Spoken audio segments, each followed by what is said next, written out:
మొదట్లో అమరావతిని రాజధానికి అసెంబ్లీలో మద్దతిచ్చి తరువాత ఎన్నికల్లో అమరావతికి కట్టుబడి ఉన్నామని ప్రచారం చేసుకొని అధికారంలోకి వచ్చింది వైసీపీ. అధికార పగ్గాలు చేపట్టగానే అమరావతిని భూస్థాపితం చేయడానికి కంకణం కట్టుకుంది. 3 రాజధానుల నినాదంతో హడావుడి చేసి 5 ఏళ్లు రాష్ట్రానికి అసలు రాజధాని లేకుండా చేసింది. ప్రస్తుతం ఉన్న కూటమి ప్రభుత్వం అమరావతి పనులను వేగవంతం చేస్తుండగా అది మింగుడుపడని వైసీపీ నేతలు మళ్లీ కుట్రలకు తెరలేపుతున్నారా? రాష్ట్ర ప్రజలు 3 రాజధానులను తిరస్కరించినా ఆ పార్టీ నేతలకు బుద్ధి రావడం లేదా? రాష్ట్ర విభజన తరువాత జరిగిన మొదటి ఎన్నికల్లో అధికారంలోకి వచ్చిన కూటమి ప్రభుత్వం అన్ని పార్టీల అంగీకారంతో గుంటూరు, విజయవాడ ప్రాంతంలో రాజధాని నిర్మించడానికి నిర్ణయించింది. దానికి అమరావతి అని పేరు పెట్టి 2017 మార్చి 2న శాసనసభ ప్రారంభంతో అక్కడ నుంచే పరిపాలన ప్రారంభించింది. అప్పట్లో వైసీపీ అధ్యక్షుడు జగన్ సైతం ప్రతిపక్ష నేత హోదాలో అమరావతికి రాజధానికి మద్దతిచ్చారు. 2019 ఎన్నికల ప్రచారంలో అమరావతి రాజధాని అని అనుకూలంగా మాట్లాడిన జగన్ అధికారంలోకి వచ్చిన తరువాత తీరా ముఖ్యమంత్రి పగ్గాలు చేపట్టాక జగన్ వాయిస్ మారిపోయింది. దేశంలో ఏ రాష్ట్రానికి లేని విధంగా ఆంధ్రప్రదేశ్ రాష్ట్రానికి 3 రాజధానులు ఏర్పాటు చేయబోతున్నామని అసెంబ్లీ వేదికగా ప్రకటించారు. దాంతో అమరావతికి భూములు ఇచ్చిన రైతులు ఆందోళన బాటపట్టారు. ఏళ్ల తరబడి వారి ఆందోళనలు చేసినా వాటిని వైసీపీ ప్రభుత్వం ఉక్కుపాదంతో అణిచివేయాలని విఫల యత్నాలు చేసింది.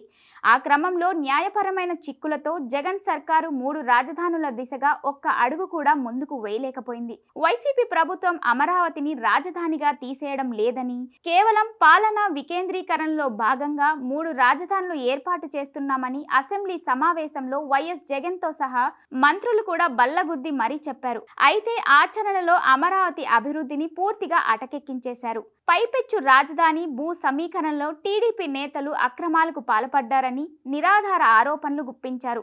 5 ఏళ్లు అధికారంలో ఉన్నప్పటికీ ఆ ఆరోపణలు ఒక్కటి కూడా నిరూపించలేకపోయారు. అయినా 3 రాజధానుల సెంటిమెంట్ తమకు ఎన్నికల్లో కలిసి వస్తుందని భావించిన వైసీపీని ప్రజలు చావు దెబ్బ కొట్టారు.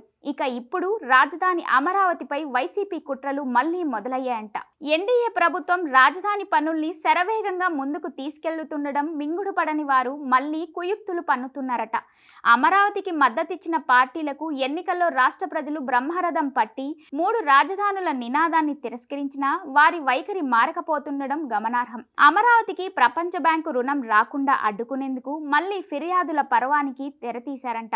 రాజధాని అమరావతి నిర్మాణానికి ప్రపంచ బ్యాంకు, ఏడీబీ కలిసి 15,000 కోట్ల రుణం ఇస్తుండటంతో గుర్తు తెలియని వ్యక్తుల నుంచి తాజాగా ఈ నెల 18న ప్రపంచ బ్యాంక్ ఇన్స్పెక్షన్ ప్యానెల్ కి ఒక ఫిర్యాదు వెళ్లింది. రాజధాని నిర్మాణానికి భూ సమీకరణం చేయడం చట్ట విరుద్ధమని, రైతులను బెదిరించి భయపెట్టి సంతకాలు చేయించుకున్నారని ఆ ఫిర్యాదుల్లో అసత్య ఆరోపణలు చేశారు.